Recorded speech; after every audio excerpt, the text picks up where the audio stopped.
Hey everybody, welcome to another episode of Purple Insider. Matthew Collar here, and look who it is! Chad Graff of The Athletic, our old friend from the Vikings beat, now covering the New England Patriots. He went there to cover championships, he went there to cover deep playoff runs and parades, and he arrived, and it all fell apart and turned into complete garbage, and now the Patriots are drafting high. Is that a good summary of your life in New England, Chad?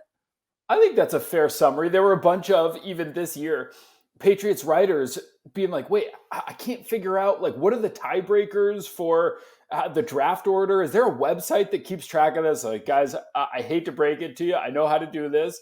Here, follow me. Here's the website that you go to find the draft order. I know this is something that you didn't have to worry about for 20 years, but welcome to the new reality. The Patriots are like every other team now. And off we go with a 4-13 season and the number 3 pick. Shout out to Tankathon, always super helpful for us to figure out the draft order. Well, let's not beat around the bush here. Can the Vikings trade up to number 3? What is your feeling on whether they will draft a quarterback or trade number 3 to the Vikings and allow the Vikings to draft Drake May and make everybody happy? It's definitely possible, but it would take a lot, is I guess what I would say. The Patriots really want a quarterback at number 3. They know the value of having a quarterback on a rookie deal. There are so many reasons that you should just suck it up and take a quarterback. And if Jaden Daniels, Drake May, whoever it is, if it doesn't work out, you begin again in 3 years. Basically what happened with Mac Jones. Mac Jones didn't work out, and now they're beginning again 3 years later. I think it's been difficult for Patriots fans and even people within the organization to realize, oh my God, this is what you have to do when you don't have the best quarterback who's ever lived. Like, this is humbling. But at the same time, so while I think even all the way up to the Crafts would love to have a quarterback on a rookie deal, try to build around that person. And if you hit it right, you're set up for 10 years. At the same time, their new de facto general manager, even though he doesn't have this title, is Elliott Wolf, who comes from the Packers, the son of Ron Wolf. And he definitely recognizes that this roster is straight up really bad. It has holes everywhere. You know how this draft season, NFL Network, ESPN will put up draft needs for each of these teams. You could legitimately put up basically everything except maybe linebacker, I guess, for the Patriots. Like, they could use help at every single spot. And so because of that, there's a very rational argument that would tell you if the Vikings are going to give up a haul in their first round pick next year and you can build elsewhere, go ahead and do that. Drop back and draft, whatever offensive tackle or wide receiver, whoever, build up and then drop your quarterback in a year or two. Certainly a sound argument. I just think that there's some wishes from the top of the organization, like, hey, let's go get a rookie quarterback, sink or swim. Maybe it works, maybe it doesn't, but let's take a shot at the board. But this is a situation where if you are going to draft Drake May or Jaden Daniels, that you have to not play him, right? I mean, everyone's going to want to play him. The owner's going to want to play him. Everyone's going to want to see what he could do. But with Mac Jones, I think there's a world where he goes to a different team that actually cares about receivers, doesn't think that the quarterback could just make everyone amazing like he did when Tom Brady was there. If San Francisco drafts Mac Jones, does he turn out to mostly be Brock Purdy there? I mean, based on what we saw from his rookie year, the talent was clearly there, but then they just decided, no, Devontae Parker is actually the answer. Juju Smith-Schuster is actually the answer. I mean, are they going to repeat kind of the same mistake by putting someone in a position where it is very, very hard to win when you have nothing around you? Yes, I think they are.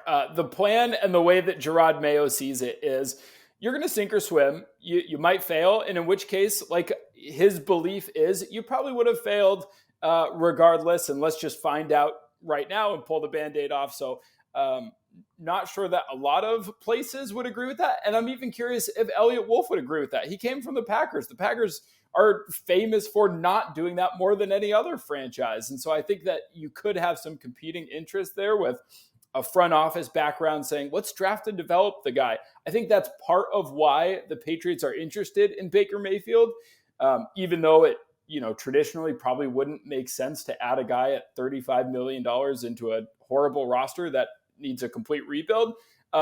Fortunately, perhaps for the Patriots, I don't think Baker Mayfield is very interested in them. It sounds like his interest is much more Minnesota, Atlanta, Tampa Bay. And if all of those say no, I guess maybe begrudgingly I'll consider the Patriots. So that may save them. But yeah, I kind of think even if their scouts tell them, look, Jaden Daniels is intriguing, Drake May is intriguing, we think that with some time to sit back and learn the offense and figure this out, they could be really good. I think the Patriots, if they draft a quarterback at number 3, which I think they will, they're kind of just going to throw him into the fire, have some kind of fake training camp competition with like a Jacoby Brissett or Gardner Minshew or something like that. And then be like, look, he crushed him in training camp. Did you see that second preseason game? He was 4 for 6 on that drive. So I think that's kind of the plan, believe it or not, to just roll with the 21-year-old quarterback. Okay, what is your feeling on how it's going to play out at the top then? Because Caleb Williams is locked in my mind at number 1. There hasn't been any evidence that that's not going to happen. And then with Drake May and Jaden Daniels, depending on who you follow on a day-to-day basis, you could be talked into, oh, well, Drake May's the guy who's going to drop. Oh, no, actually, Jaden Daniels is overrated. Oh, no, actually, JJ McCarthy. And if Belichick was still there, now he claimed that he had Jaden Daniels as the top quarterback. Isn't JJ McCarthy, though, the most like Belichickian type of quarterback to try to go get the Michigan guy, the guy with the nice hair and so forth? But what is your feeling on how that actually is going to go? And are the Patriots comfortable with either one of those two quarterbacks? The Patriots are in the weird spot that they'll probably just have to take whichever quarterback drops to them. So they're very much at the point of signaling like, no, we like everybody. Anybody would be awesome. Like, we've got them graded like virtually the same. Whoever drops to us, that's the guy that we really wanted. Truthfully, we had them like 0.01 higher than the other guy. That's kind of how they're going to have to play it and how they're going to have to spin it. I still think Drake May is probably better.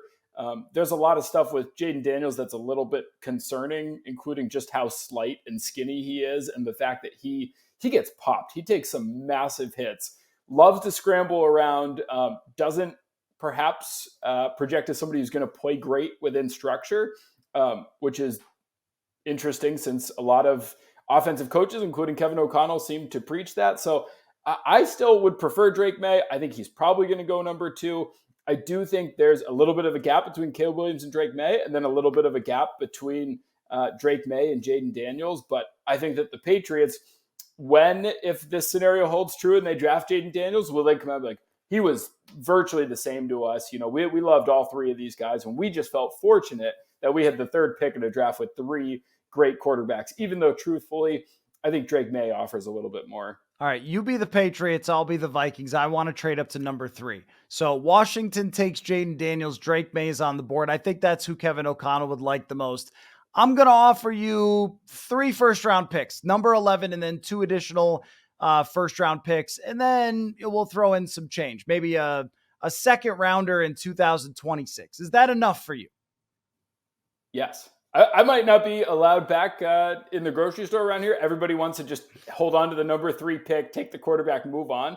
If the Patriots could get 2 additional first-round picks, including number 11 or 12, whatever it is, like, sign up for that. Do that. This roster stinks. It needs as many first-round picks as you can possibly get. And then next year, if you do hit on some guys this year and you target a quarterback that you like, you've got the ammunition that you can then be the team to move up and go get whoever. And just, if we're being honest, they're probably not going to be very good next year. They're probably going to have almost certainly a top 10 pick, probably even a top 5 pick again next year. You're going to have another chance to get the quarterback.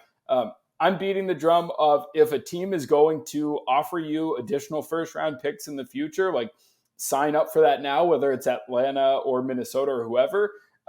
Not sure that's the most popular sentiment here in New England, but hell yeah, if the Vikings are willing to give up the next 2 first-round picks, some change elsewhere, like, the Patriots are not in the spot that adding Drake May or Jaden Daniels is going to, change their outlook, whereas I think it would for Minnesota. If you've got a guy on a rookie deal and Justin Jefferson and, the pieces that they have there, like, I would sign up for that for Minnesota. You made that too easy. I thought I was like ready with 3 or 4 different proposals, and I was going to keep throwing them at you. I do think it. How far would you go, out of curiosity? I, How far, like you're the G, you're Kwesi.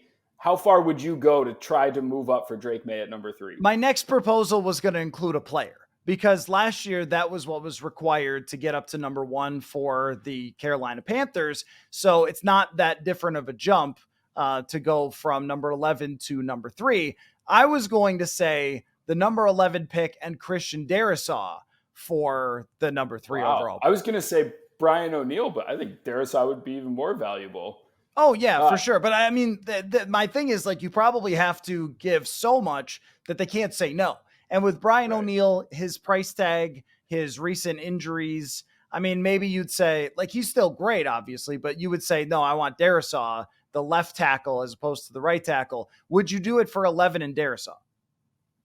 Probably not that. It would have to be more than that. But I think that's the other reason that the Patriots are letting known to reporters via the combine and wherever else that they love the quarterback so much is this is a completely different regime from Bill Belichick, and they're trying to show just how different they are. Look, we're friendly with the media. We'll talk to you. We'll hang out with you. So there's a little bit of that, but there's also a little bit of, hey, Kwesi, hey, Atlanta, hey, Vegas, Denver, whoever. Just know we really like these quarterbacks. We are comfortable to sit here. Like, you better knock our socks off in an offer to come up to this.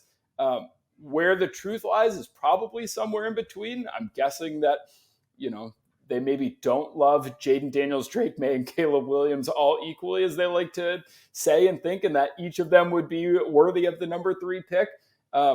I think that they do like them enough to draft them, but there's also a bit of posturing going on of, hey, Kwesi, you're going to have to really blow us away to come get this pick. Oh, I know all about the culture shock of going from the old school Parcells head coach to a much younger head coach who has a different media approach. So that's probably quite different for you, since you spent so much time covering Zimmer and then Belichick. It's like, I guess this is how football coaches are. And now it's quite a bit different, I imagine. It's the exact same. And Gerard was saying that he, not that he was best buds with Kevin O'Connell during Kevin O'Connell's brief time with the Vikings, but they definitely overlapped and talked about coaching and getting into coaching at some point. So there's a relationship there. I was trying the one thing, I shouldn't say the one thing, but the one thing that I was really trying to work on at the combine was, hey, Gerard, the Minnesota facility is incredible. Like, if you're looking for joint practices, you should take the team out there. The hotel is right there. You walk across the street. Did you see the NFLPA survey? Number 2, it's incredible what they've done over there. So I don't know if my work at trying to get joint practices to Minnesota is going to come to fruition, but that was definitely on the agenda last week. That sounds like golf. That sounds like golf for us. Like golf in the morning, practice in the afternoon. That's what I'm looking at. How about this trade? Now, look, one thing that I think the Vikings did a good job of is taking a big giant bucket of cold water and throwing it on any Justin Jefferson speculation. But just since we're doing this, Justin Jefferson for number 3 overall and change is an easy yes for the Patriots.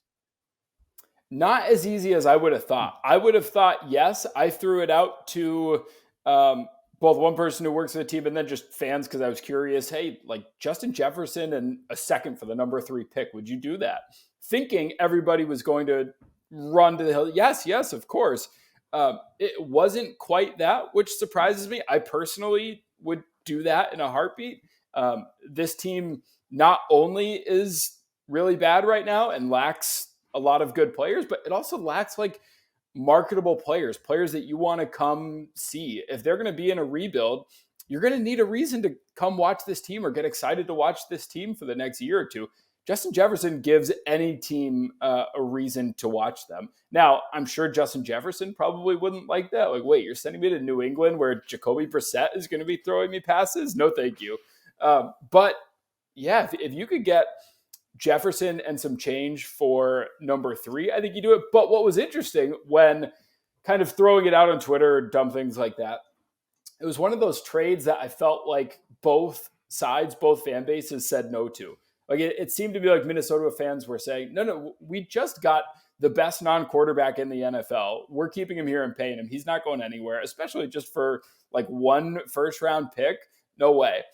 And then New England fans are like, hang on, we have a million holes to fill. We finally got a top 5 pick. This is their highest pick since taking Drew Bledsoe number 1 overall.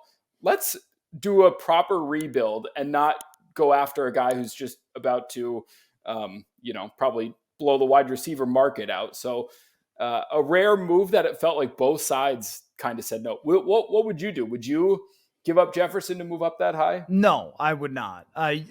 Jefferson to me is only getting traded for Josh Allen. Like he is so valuable to the quarterback that I'm not moving him. And people watch the combine and go, there's lots of good receivers coming. Okay.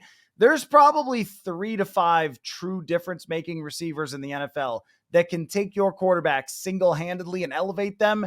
And he is one of them, and he is the best one of them.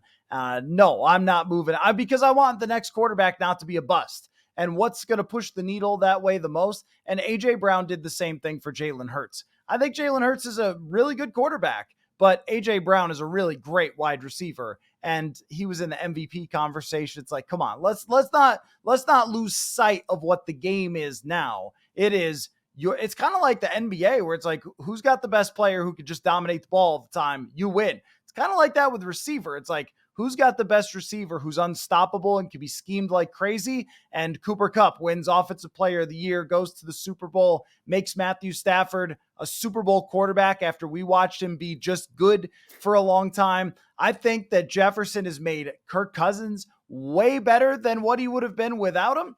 Like when you look at Cousins' rating throwing to Justin Jefferson, basically turns Cousins into an MVP. Okay, let's do that for Michael Penix, or let's do that for JJ McCarthy and see how it turns out. Yeah, there's no way I'd be doing that. And plus, I also have too many questions about Jaden Daniels. You mentioned some of them. If Drake May's going number 2, there's no way I'm doing something totally crazy for a guy that I think actually has a kind of a high bust possibility. He has a high MVP possibility, but I mean, with the way that he plays, the injuries that I think he's going to get in the NFL because he can be out of control, the lack of like playing with rhythm and timing and stuff, that's not a quarterback that I'm like all in, trade anything. If it's Andrew Luck, yes. But I think short of that, then you would never do that for Justin Jefferson. But those people who do jersey swaps, they had a great time with this. That's true. I am curious now that we're kind of thinking quarterback trades and what would work for Minnesota. If Cousins goes to Atlanta or wherever it ends up being, how high would you be willing to go up for JJ McCarthy? So let's say Drake May goes to Washington, never even entertains it. 3 is Jaden Daniels. You're like, we're not getting rid of the farm system for Jaden Daniels. Is 7 too early? Is 5 too early? Is like I assume 9 is probably doable, but at what point do you hit, hey, we're going to have to give up too much to go this high to get JJ McCarthy? Well, I think when you consider that there's a connection there with Kwesi Adofo-Mensah and Rand Carthon, the general manager of the Tennessee Titans, it's hard not to make that connection. Also, I look at the Arizona Cardinals, the Los Angeles Chargers, as if you're trying to get up above the Giants who have been connected to JJ McCarthy, then that might be where you have to go. The thing is, do you want to give up an additional first in the future to move up to then take a quarterback who might have more of a development curve, who also a lot of people are kind of projecting as more of a mid-first or late first round prospect and has sort of become the darling of the draft at the moment? But for me, it's if Kevin O'Connell loves him, then let's do it. I mean, that my opinion doesn't even matter that much. Like personally, would I trade up to take JJ McCarthy? I don't think so. I think that's pretty risky to do. But if Kevin O'Connell said, hey, this is my guy, I know I can work with him. I sat down, I ran him through the X's and O's. He's got that dog in him. I'd be like, all right, let's go. Let's do it. That's fine. I don't care. I don't care what I thought at draft time. I've been wrong and everybody else has too. So, I mean, I could see the Vikings having to do something like that. If they're not in love with Bo Nix, if they're not in love with Michael Penix, then you might have to, because all the mock drafters now, those fellas at The Athletic with all their mock drafts, everybody's got JJ McCarthy now going as one of the top quarterbacks. Right. And I guess I'm just spitballing and curious now. Say Kirk goes elsewhere. Like, how does that change how they perceive the window, especially if if they don't, and then at 12, do they just like plug their nose and draft an edge rusher and build up the rest of the team and sign a Baker Mayfield and kind of kick it down the road to maybe draft a quarterback in a couple years? Is that what you think the plan would be? Yeah, I've been thinking a lot about that. Like, what if McCarthy goes and they don't like either Penix or Nix at that position? Could you trade back into the first and take Michael Penix? I think that's reasonable. I'm not sure how anybody feels about Bo Nix. There's like a wide range of opinions on Nix and Penix. They might not even be first round picks, or they might go in the top 15. I honestly can't really tell because the opinions are so different on those guys. But if you don't like either one of them at all, if their medicals on Penix are scary, or they don't like that he's not a scrambler or whatever it is, then you do have to kind of take your medicine. And the question is, would you go for Baker Mayfield because he's got a big arm? He can push the ball down the field. He won games last year with a pretty mediocre team, and you could get him for multiple years and kind of kick that decision down the road. But ultimately, doesn't that feel kind of Kirkian? It's like a more fun version of the same exact thing. It's like, I would rather them take a quarterback they don't like than go with Baker Mayfield. I mean, Mayfield is the bridge quarterback. Just, I don't know.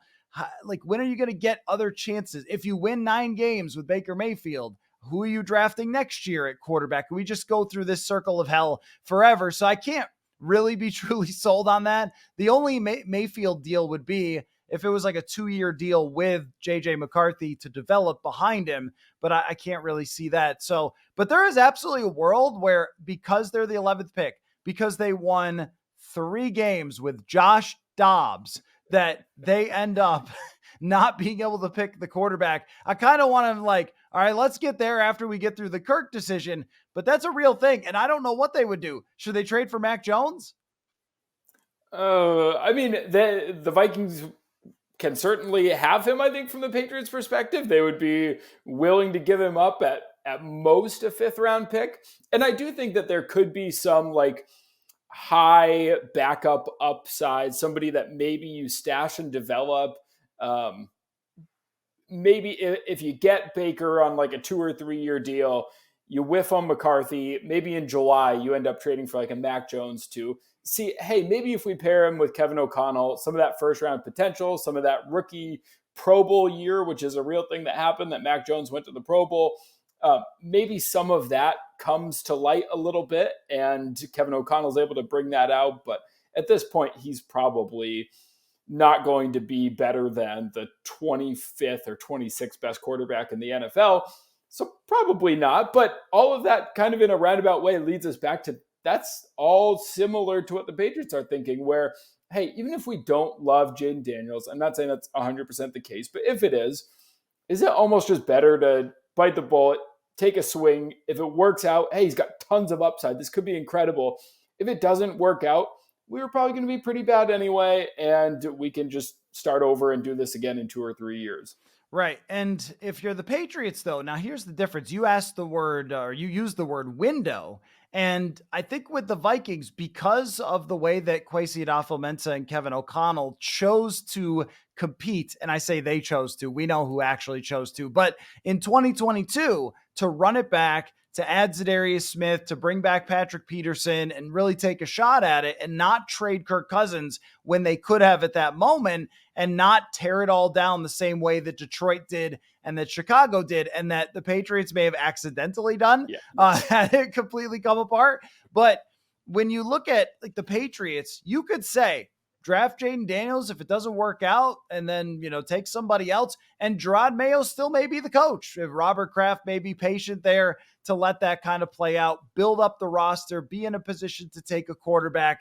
With the Vikings, there's maybe a little more pressure there because you set the bar at 13 wins. So everyone's going to be like, well, you won 13 your first year, and no one cares about the nuance or anything else. Just, you won 13 the first year, you won 7 the next year. So now if you win 4, now you're under pressure. Now are you drafting Shedeur Sanders to play for somebody else? And also, I don't think they could ever be bad enough to take Shedeur Sanders with the number 1 pick next year, because they still have Justin Jefferson and this offense. And that is the difficult position that the Vikings franchise has been in for so long, and they've never drafted a first-round quarterback in the top 10. I mean, how crazy is that? Like, but it's just who they are. So you kind of have to do it now and take a shot at somebody, because if you don't and you try to play the Baker Mayfield game, we know where that goes. If you try to play the retread, like, oh, well, they're getting rid of Fields, they're getting rid of Mac Jones, they're getting rid of Trey Lance, you're like, okay, well, I mean, I guess all those are fine shots, but even what's the high end? Like, oh, Geno Smith is such a great story. What's the high end, though, of Geno Smith? What's the high end of even Ryan Tannehill, who was a great story for Tennessee and ultimately wasn't a guy who could really get them anywhere? So, I mean, I think this is pretty much the Vikings have to find a way to draft a quarterback. They could bring somebody else in, although I wouldn't want much to do with Mac Jones as like a mentor quarterback. I don't think that's his ball game. I did want to ask you, though, what you learned from the Mac Jones bust experience. It has been a long time in my life since I have covered a bust. The last one from my career was EJ Manuel, taken in 2013. And then since I've been in Minnesota, it was, Sam Bradford and then Case Keenum, Kirk Cousins. But you got to see a real bust right up close. So what'd you think? What happened? So I will say, and maybe the most diehard Vikings fans might remember, I wasn't always the biggest Kirk Cousins supporter, or at least thought that he wasn't always worth the contract. I will say covering Mac Jones made me come to appreciate what he did a lot more, both in terms of playing with a similar skill set, not the biggest arms in the world, both supposedly at least coming out like, hey, their accuracy is what's going to get the job done. The way that Kirk carried himself compared to Mac was drastically different. And the big derailing of Mac Jones had to do with the fact that after a successful rookie season, in which he was legitimately like the 15th best quarterback in the NFL, a positive sign as a rookie going forward, he then got Matt Patricia as his offensive coordinator. That unraveled in predictable fashion. And then Bill Belichick wanted to keep Matt Patricia, got upset that Robert Kraft dare meddle in asking, hey, why is that defensive guy coaching our offense right now? Then he brings in Bill O'Brien, who people here were very high about. Turned out that perhaps maybe not should have been as high, especially when Alabama fans were dying to get rid of him. That may have been a sign that he wasn't maybe cut out for this. But all of that is a long way of saying Mac Jones had 3 offensive coordinators in 3 years, and that is largely seen as one of the reasons that he combusted from his rookie year. Because unlike a lot of busts, Mac Jones actually was a decent rookie. He had a season-long stretch of meaningful play. Like a lot of busts, you come in and realize pretty early, like, oh my God, this is not it. This is going to be a long 3 years. That was not the case with Mac Jones. It was a positive year one and then completely derailed from there. And so it had to do with both, I think, his personality not being a great fit for Bill Belichick, though in fairness, it's incredibly tough to play for Bill Belichick, as this current Apple TV documentary is outlining, that even Tom Brady got sick of playing for Bill Belichick. But also, it brought me back to Kirk Cousins so many times, where I remember when John DeFilippo was the offensive coordinator and then Kevin Stefanski was the offensive coordinator. It felt like every offseason, a storyline was, hey, Kirk, how are you doing learning this offense? Well, I've had 5 offensive coordinators in 5 years. I've had 4 offensive coordinators in 4 years, whatever it was. And that is both seen as a reason that Mac Jones blew up, which I think is fair and true, but also gave me a little more appreciation for the fact that Kirk didn't blow up when he was experiencing like high-level dysfunction within Washington in those early years. Yeah, and I think that what you can't predict when someone is coming out of college is mental toughness. And you could say, well, this guy went through this in college and he, dealt with this or whatever. And JJ McCarthy is a great example. This guy's won every game he's played in. So what happens when your team is 4-8 and everyone's being like, you're a bust. You stink. The receivers are looking at you going, what's going on, man? How do you handle the coaching? Some coaches that you don't fit with, in college, they get to pick their own colleges. They pick their own coaches. They like everything is just laid out for you with the red carpet It's kind of why I like Michael Penix, actually, is because the guy's been through some stuff with the injuries and, he's fought back. But someone like McCarthy has just had the silver spoon the whole time. Doesn't mean he can't be good, but I think Kirk's mental toughness was forged in high school, in college, where he was always kind of underappreciated and so forth. And he just took that to heart and fought and fought and fought. And it was almost like, if John DeFilippo didn't like him, that I don't care. Well, they didn't like me in Washington either. I'll just keep fighting through it. And I respect that very much about him. Another part is too, and Kirk would tell you himself. In fact, he told us once when we were chatting with him, I asked him, and this was not on the record conversation, but it was many years ago, and I don't think he'd mind. I just said to him, like, why do you think some guys make it and some don't?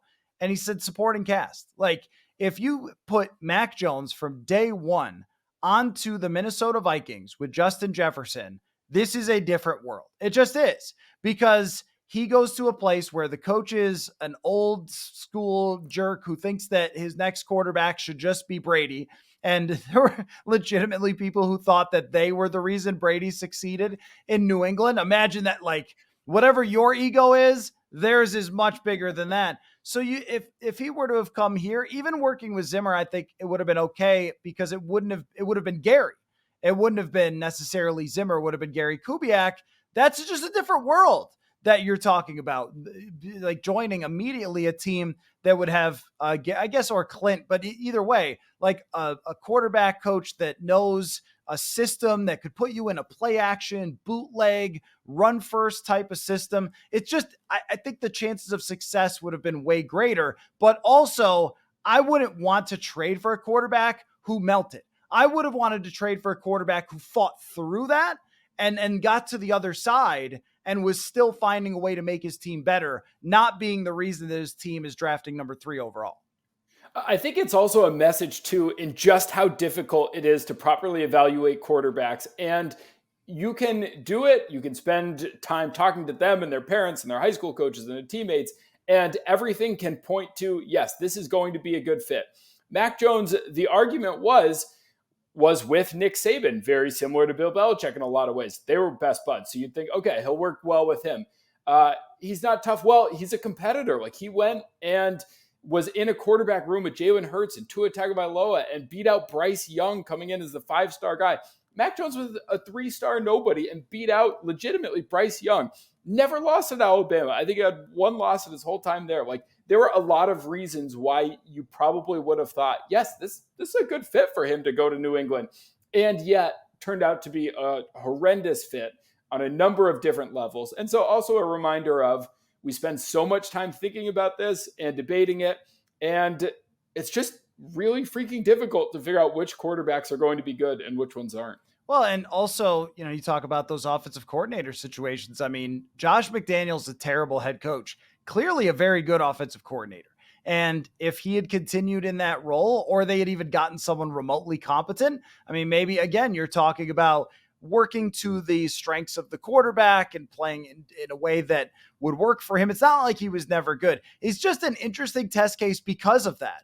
And because, like, similar to kind of Baker Mayfield or even Ryan Tannehill, where even Mayfield was thought of as kind of, well, what's his personality and everything else. It's very, very hard to be the guy who's fallen apart, because the social media element, everybody in your life, everybody wants to tell you it's everybody else's fault. Like, there's a lot of things that happen in today's world that may have crushed a young Kirk Cousins that just didn't exist when Kirk Cousins was there, which, as you mentioned, so now these guys come out of college. Well, who's really going to be able to handle that? Who's really going to be able to handle the pressure that comes along with being a first-round draft pick? And that's why it is so risky. And yet, of course, the Vikings should take one, which was kind of where I wanted to end, more on your opinion of what's going on in the Vikings from having covered them for so long.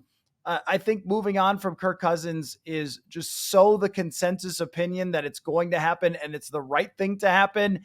Is there any other way that you look at that? And then if they do, like, what do you think the window should be? What do you think the expectation should be if you are moving on from a quarterback that sort of guaranteed you a certain bar?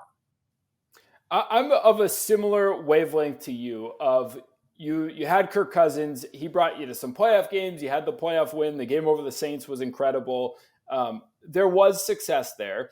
He amazingly is probably one of the best quarterbacks in franchise history, number 3, maybe higher. But after all of that, he is going to be 36 next season, coming off of a very significant injury, commanding a ton of money. I think this is probably the time to shake hands and say, hey, we loved having you at a lower price tag. We were willing to have you back, but we got to do what's best for the future of this team right now. And that's probably moving on. I love the idea of taking a big swing for Drake May. Of course, the connections were often discussed starting last week once McCown was hired. And so that makes a ton of sense. I'm sort of with you on Jaden Daniels. I think that there's a good chance that I'm covering him here in New England. But I do have him below Drake May. So if you can go get Drake May, awesome. Do it. Do whatever it takes. If not, I would kind of wait for JJ McCarthy to fall all the way to 9. I'm not sure I'd move that far up to get him. And if you end up, having to deal with kind of a bridge quarterback, whoever that is this year, while developing a Penix or Nix, I think that's a totally fine thing. And if it doesn't work out, you used an early second round pick on the guy, and that's okay to whiff there and move on. But it does kind of present that problem of NFL purgatory of until you have that guy figured out who reliably is a top 10 quarterback, the wheels are kind of always spinning. And Kirk, this has been a debate that's gone on for 5 years in Minnesota. He was always, in my opinion, like 12, 13, 14, which is really, really freaking good. It makes you a ton of money. It wins you a lot of games. You don't really have a Super Bowl window, though, when that's your quarterback. And so I think you probably shake hands, say, thank you so much. It was incredible to have you.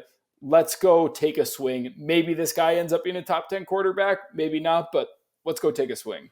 There was always a scenario where you felt like you could imagine it working.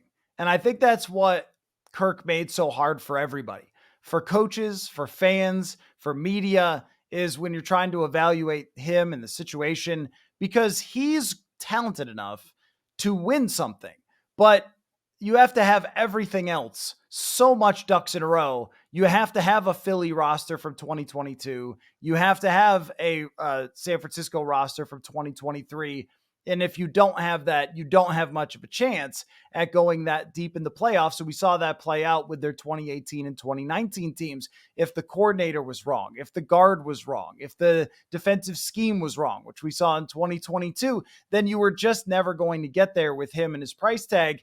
And so, like, if you took Kevin O'Connell and zapped him back in time to 18, and he's running the offense with Kirk, and they're like best buddies and throwing footballs at each other, maybe it's different if the coach buys into it. There's always that with Kirk that I think makes it so tough to move on and so tough to kind of give up on it. But now we've reached the point. I think the Achilles injury made it easier, where we've reached the point and said, you can't even project that he's going to be that version of himself. And by the way, 2019, still his best season ever on record.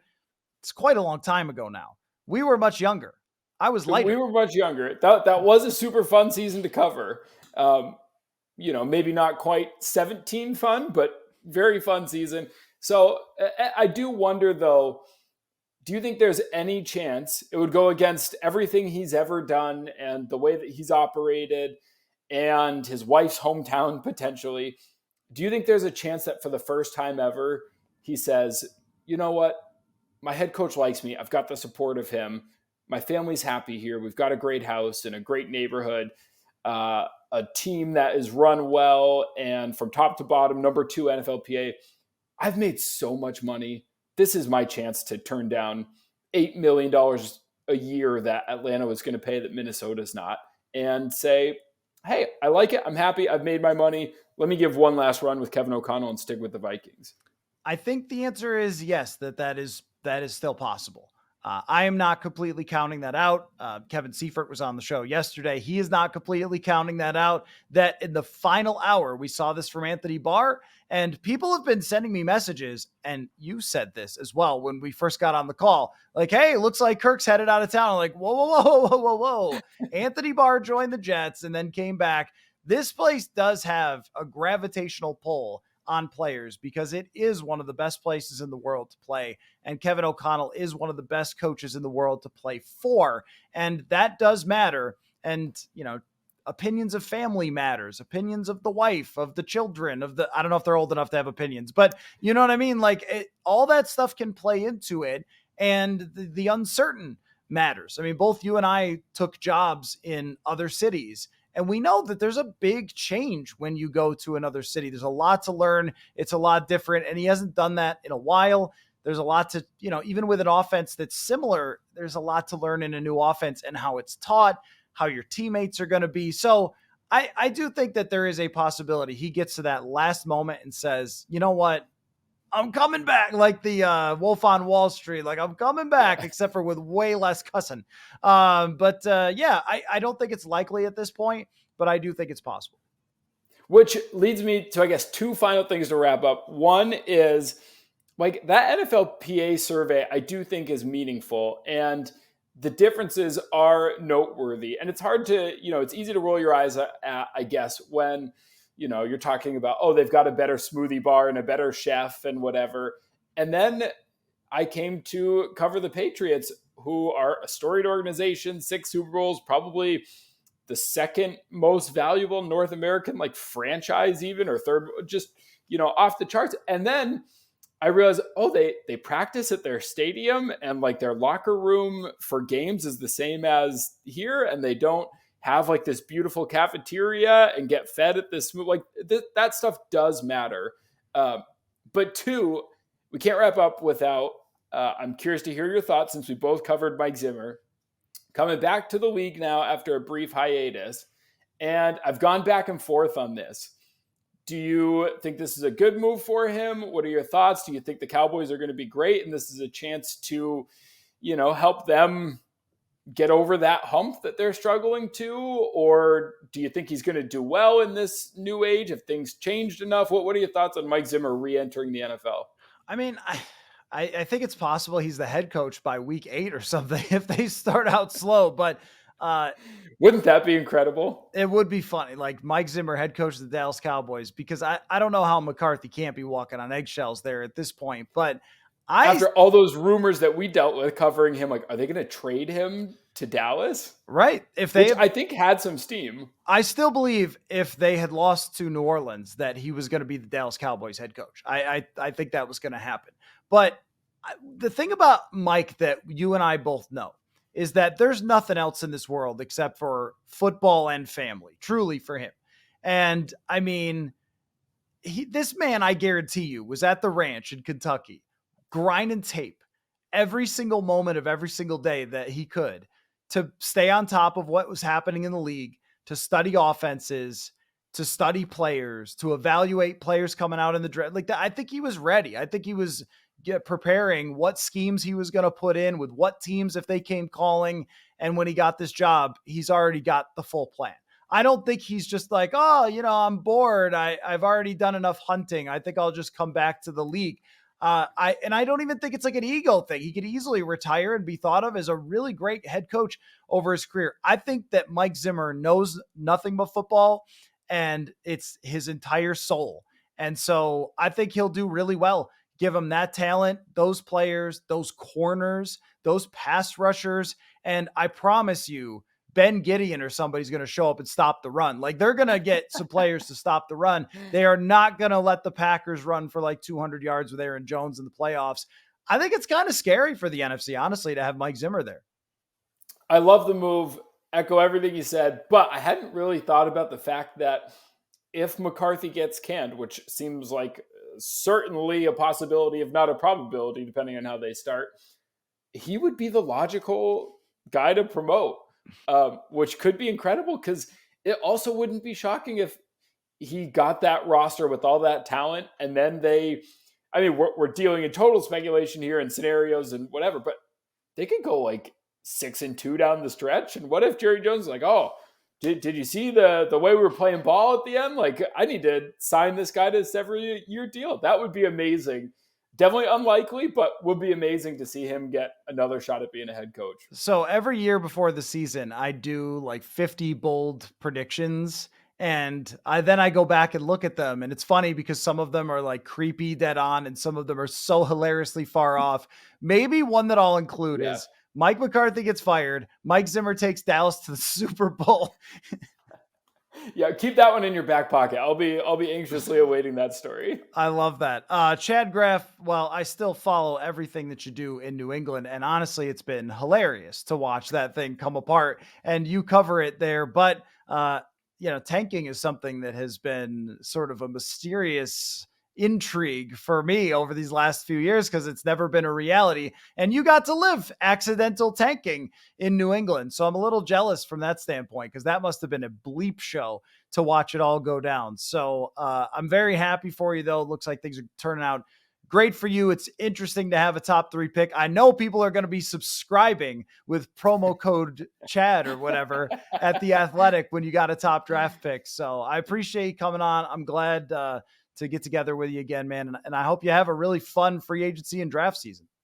Awesome. You as well. Whatever happens with Kirk, I'm more keen now to see if he ends up going to Atlanta or not. And then, who knows if he does and the Vikings miss out on Baker Mayfield or skip out on Baker Mayfield, maybe we'll have to regroup and figure out some draft chatter as they would be 2 of the last 5 teams, the Patriots and the Vikings, still looking for a quarterback. One thing I know is that we will never be short on headlines over the next couple of months. We're busier now than we might have been in the regular season with these 2 teams. So thanks again, man. And we'll talk soon. Awesome. Thank you.